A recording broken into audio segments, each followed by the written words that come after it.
divine through nature, really having that experience.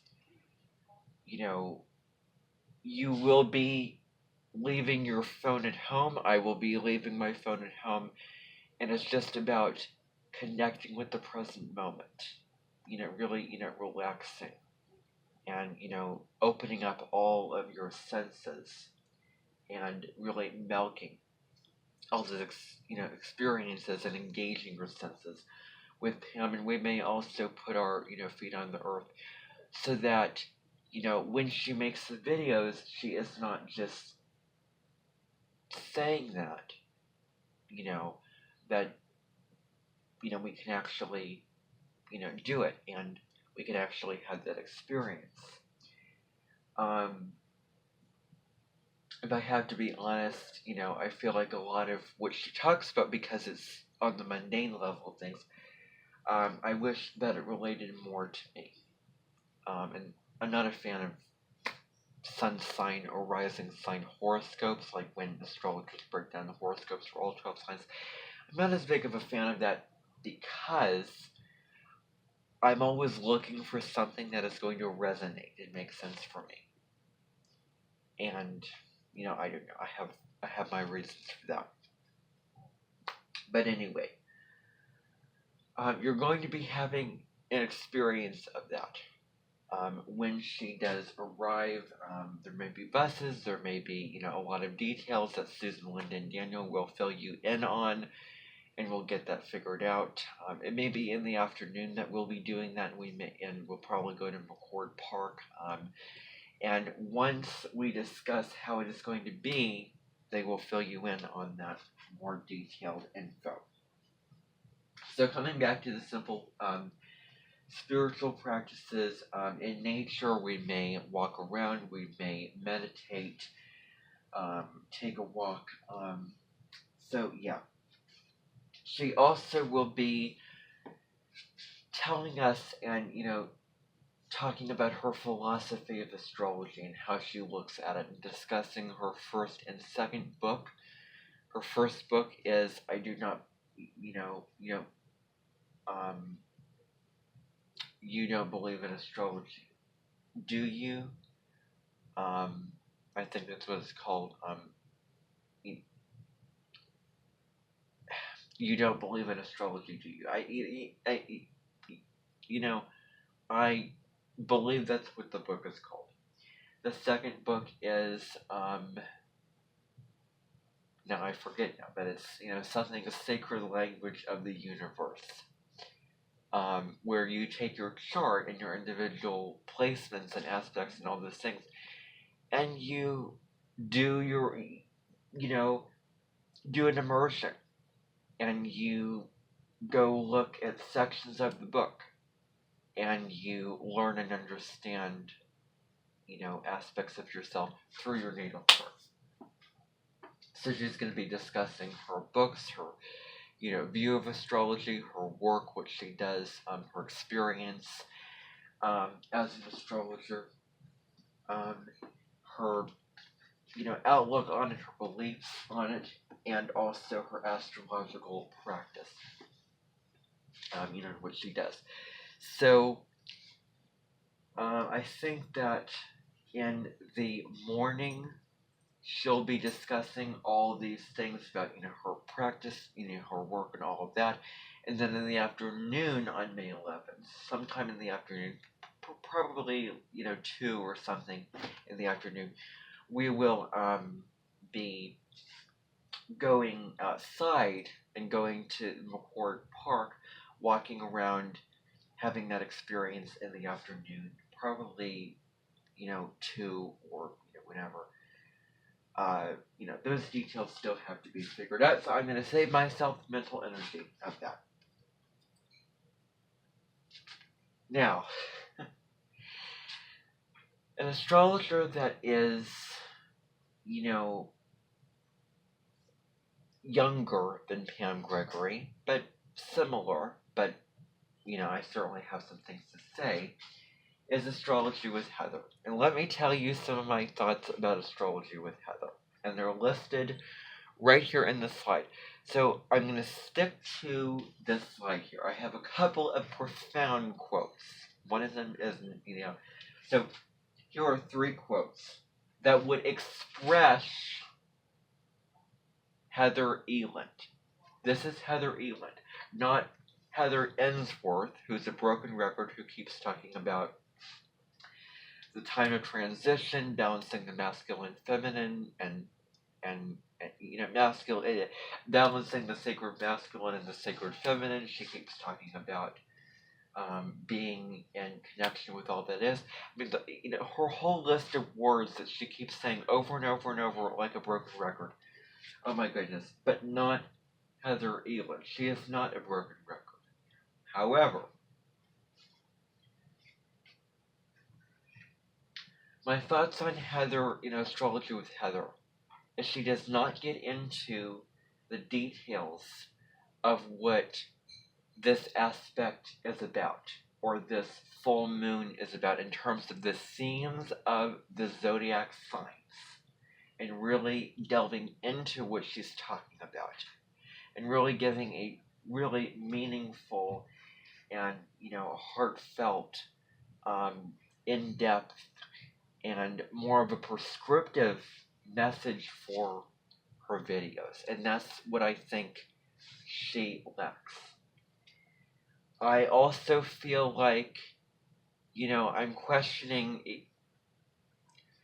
I feel like her work and the videos that she presents is a cross between videos that would. Okay, so I'm aware that I'm looking up at the ceiling right now, and I'm not looking at the people over here, and I'm not looking at the people over there. Okay, so I'm going to change that now. Okay, so my eyes are not going in the right direction. I'm not going to redo, and I'm not going to repeat all the information. I filmed a video about Venus and Cancer, and the lighting was off. The sun was coming through the window, the lighting was off, but the content was good. It was very good, and I'm very proud of that video that I filmed yesterday. It's on Venus and Cancer. You can check it out on my YouTube channel. I've also enjoyed updating my Instagram story. That's been, really fun, and I enjoy doing that. Something that I can just sort of consistently do and just update. So, it's really fun to do that. Anyway, so looking at you all this particular time, and I'm not going to redo this, perfectionism, well, when it becomes perfectionism, it is the thief of your joy, the thief of your inspiration, your creativity, your curiosity. I wholeheartedly choose authenticity. Just imperfect or not, it's just, yeah. So anyway, yeah. So a couple of quotes to express astrology with Heather. Now, as I was saying, her audience is a cross between, she talks to her audience, and how if you've seen her astrology update, she just presented one on the fixed grand cross coming up in the middle of May. I'll do a video about the fixed grand cross and the new moon next week on my YouTube channel. I'll talk about both events in one video because they're both happening at the same time. So, she treats her audience a cross between the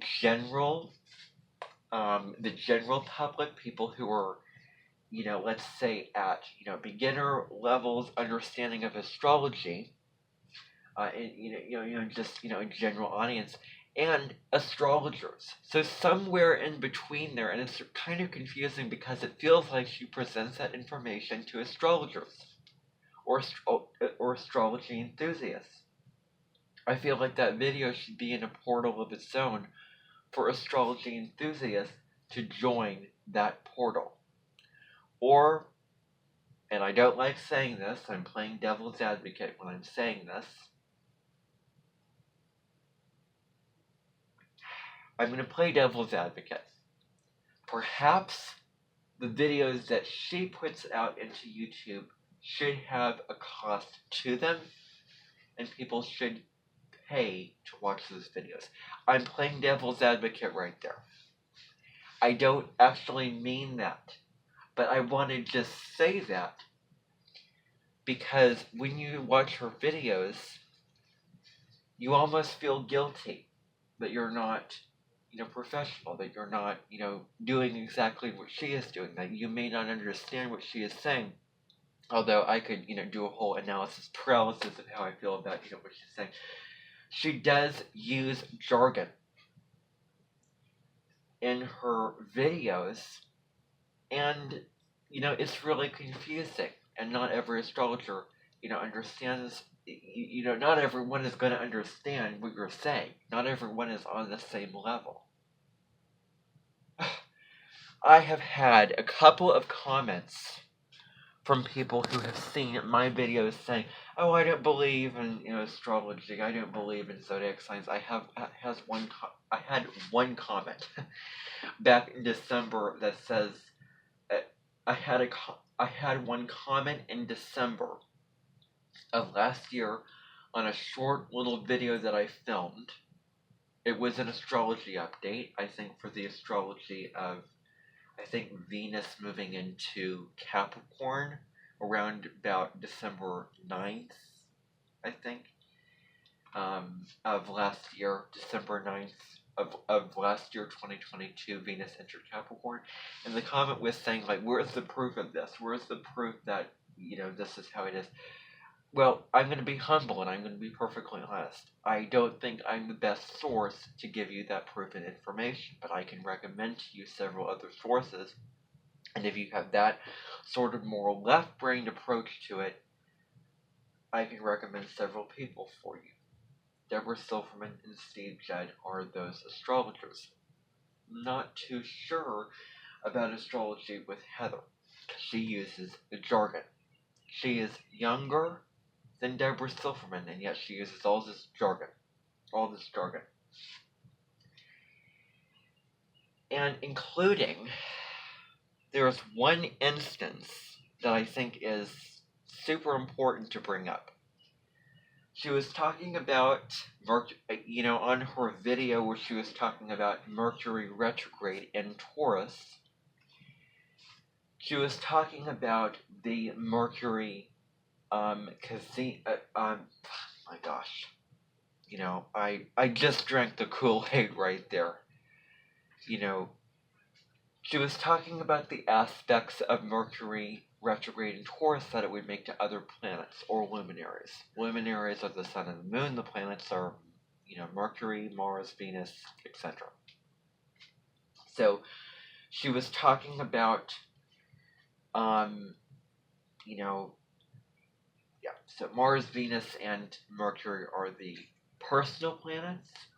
Jupiter and Saturn are the middle planets. Uranus, Neptune, and Pluto are the outer planets. So anyway, she was talking about an aspect that Mercury would make to the Sun on May 1st. But here's the thing. She did not actually explain that Mercury would be conjunct the Sun. All she said was Mercury would go Cazimi. That is all she said. And she assumed the audience to understand that. And those logical left-brain astrologers who are, here, let me show you. I think this is so, So I have this globe, and and these are what the astrologers are doing. These are what the predictive astrologers are doing. This is not what Branka Goldsmith does. You're probably thinking, what the heck are you doing? And this doesn't make any sense at all. Well, it involves a little bit of a backstory when I was in with Jonathan Dethers, who was my American Lit teacher, and I remember seeing him and then the other English teacher that I had sort of talking to one another as if they were planning what were they planning? Something like independent reading, which wasn't actually independent, it was semi-independent. There's a whole story about that. I don't want to go down that road. I caught a glimpse of, Jonathan Bethers, and he was spinning the, globe. Well, I don't know what he was doing. I just saw it I just was looking from the corner of my eye, and it was a split second. But was he spinning a globe around? Metaphorically speaking, and there are several astrologers who pull out the jargon and use, a lot of left brain logical stuff with astrology. Some astrologers are more left brain, some more right brain. Some more prescriptive, some more projective, some more prescriptive over here. And some of them, some depending upon who they are, their personalities, I'm turned on by them. If people could, move out of, okay, yeah, this is exactly what I've told you about. You need to get out of the way. This is not your house. So, anyway, the whole thing about independent reading was not clear. Technically, independent reading was semi-independent. Yes, you could choose what you wanted to read, but you had to read it. You had to read a book aside from what you were reading and doing from, English. And it was required of you to do that. It was required of you to read the novel that you wanted to read. You could choose what you wanted to read, but you didn't have the freedom and go, you know what, I think I want to focus on only the book that I'm reading as required reading for English class. And you know what, I don't want to read 2 books at one time. I don't want to read 2 stories at one time. I just want to focus on this. That freedom and that independence of when exactly and at all you would choose to read a book of your own choosing, that was not independent. Technically, that was semi-independent. Heather Eland was not technical. Mercury is technically conjunct the sun. Mercury goes Kazemi. How do you expect anyone to know what that means? You can't just say it you can't just say it and assume that people are going to know what that means. So I can see the sort of trap that some people are falling down when they get into the jargon. And they learned it. And I'm going to bring you to a couple of profound quotes that I have here up on this screen. So with Food Network Star, because I've been rewatching Food Network Star, I've been rewatching those seasons of Food Network Star. There's criteria involved with being a Food Network star. You have to be personal. You have to be authentic. How does this relate to you? Why are you the one to teach me this? Why are you the one to have this point of view of your cuisine?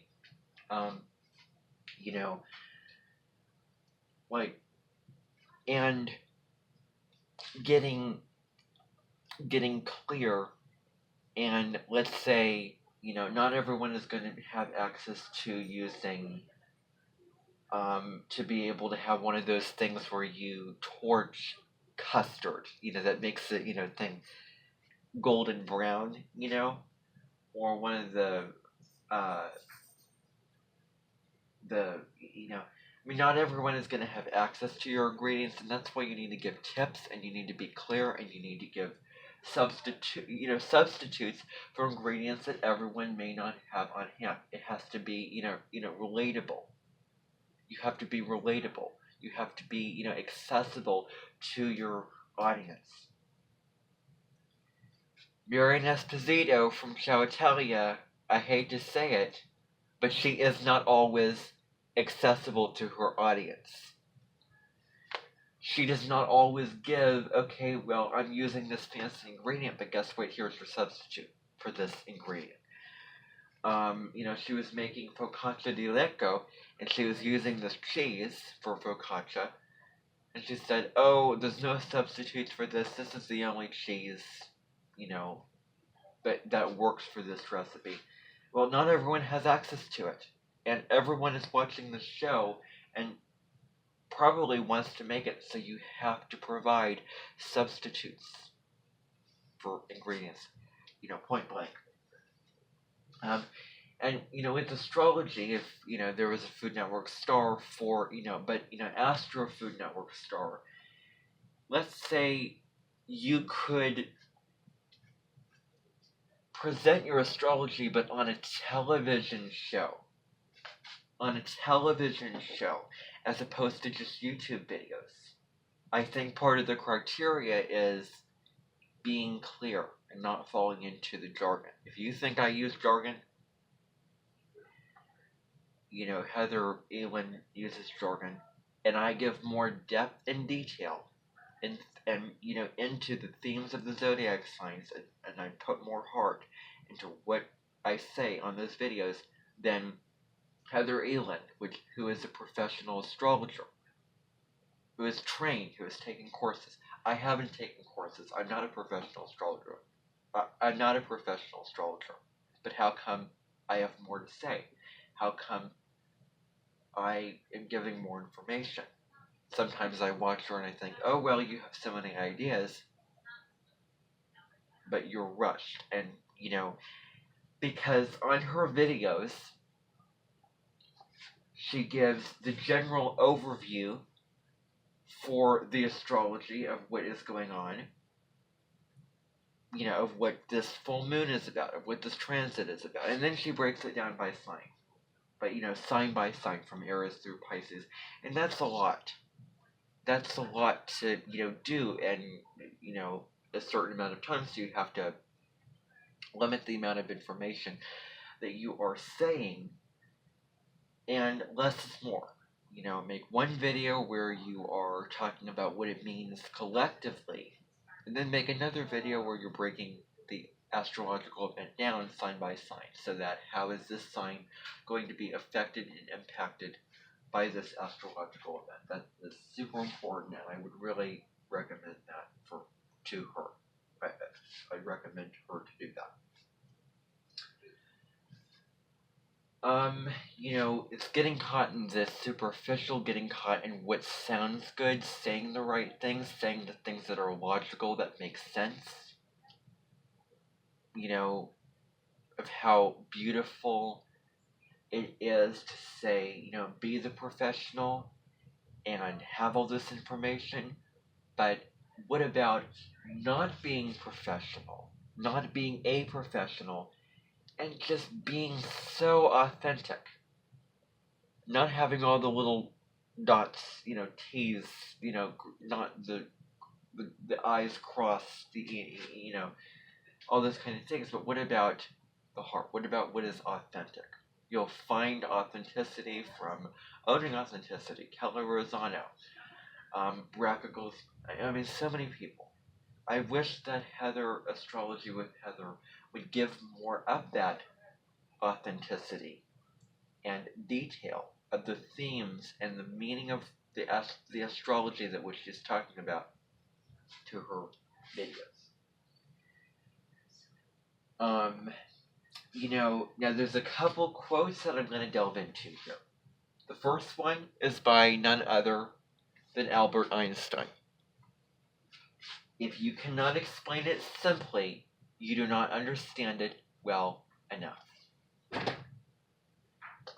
Heather Elin needs to hear that. Now that is expressing Heather Elin. Express means I have something that I want you to know about, that I want to teach you about, that I want to instill in you, that I want you to become aware of, that I want you to change and become better and be different than. So you're, an express can be, you're for this person, you're using something different than them that you feel is a strong tool to fight against that person, or to teach them something, or to, like, having some kind of, person that you're trying to convince them of something. You're trying to prove a point, that you're expressing them, or you're fighting against them, or you have an argument and you have these sources that you're using to express, to provide the evidence to back up your argument, and so on and so forth. So I am providing an argument to Heather Elin. This is expression. Know the difference between them. If you cannot explain it simply, you do not understand it well enough. Rebecca Goldsmith was quoting Albert Einstein. That's where I heard this. One of her videos. She needs to explain the astrology more simple and where anyone can understand. I don't think that she knows the astrology well enough. I'm going to be honest. I don't know the astrology well enough. I've been studying this for, 3 years. She's been studying it for quite a bit longer. I understand quite a bit. She understands more than I do. She's been doing this longer than I have. She is a professional, astrologer and all that. Has the credentials and, all of that. But there are people that are older than her. Pam Gregory, Rebecca Goldsmith, Deborah Silverman. So many people, Steve Judd, that have done this work longer than she has and explain it more simply. Deborah Silverman, oh my goodness, she explains the astrology very, very simply so that you can understand it. And these young people that I see, these young astrologers, explain it with so much jargon and so much, detail and all that. And they do not explain it as simply as older people. So, with age comes wisdom, and you can become wiser, and part of you is wizard, the other part is dumb.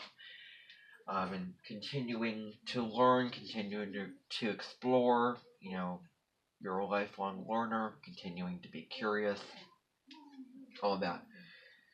So, if you can't explain it simply, you don't know what you do not know it well enough. I think Heather Elin can explain it simply, but I wish that she was explaining it more simply for those people that can understand it. Now, I can understand what she is talking about, but that isn't to say that everyone can. So she needs to adhere to that quote by none other than Albert Einstein. Isn't it amazing that if you cannot explain something simply enough, you do not understand it well enough? That is profound. I want to move on. This is, now the next quote is something that Deborah Silverman actually, well, I'm not sure if this is an exact quote, but it comes close. I was seeing a podcast that she was on, video of a podcast that she was on with this person, and she was saying, and this was honest, I cannot follow astrologers who use jargon. Now, I'm not certain about that. I'm sure that if she's been doing this for over 40 years, I'm sure that she can understand those astrologers. She does not agree with the jargon being used. So it's easy to fall into that jargon, and I do not want to fall into that trap. I want to be more simple. What? You wrap this up. Okay, everybody, you need to leave. This meeting is over. I apologize. I wish I could get through more announcements, but you know how it went, and I told you the conditions. So, how about we wait till later? The only exception is if I still want to continue doing this. So let's see how it goes. Don't assume that everything I say is going to be set in stone. So Deborah Silverman doesn't necessarily believe. I'm glad that you're all here. I'm glad that you are all still here. Deborah Silverman does not, agree with all the jargon being used, and I am trying to be, simple, and I know in a phone that's correct. Anyway, moving on. So, a quote from P.L. Travers. A quote from P.L. Travers is, because she was, P.L. Travers was the one responsible for writing the book for Mary Poppins. In this movie, which was played by Emma Thompson, she was playing her, in one scene when P.L. Travers was working with the cast of the Disney movie for Mary Poppins, she did not get along with those people because she did not have enough sense of, collaboration, and she was not very, receptive to their ideas, and she was sort of, it was her way or the highway, and so be true to what you want. Listen to others' perspectives and make it work with others. I'm not saying don't be true and fulfill the path that you want and do all that. It is a balance between Aries and Libra. Anyway, now that's jargon. You all know what that means. I don't want to go into the detail of that. Where is its heart? Where is the reality? Where? I'm not going to do it. So in one scene of that movie, she was talking with the cast of Mary Poppins, and she was ripped the script of that movie, of the Mary Poppins movie, and she was saying, where is its heart? Where is the reality in this script? Because it was, really musical. It was kind of, on the surface, she felt that it was not real. So she was saying, where is its heart? Where is its reality? Where is the gravitas? And gravitas means, I'm just going to do a quick Google search for gravitas and find the definition.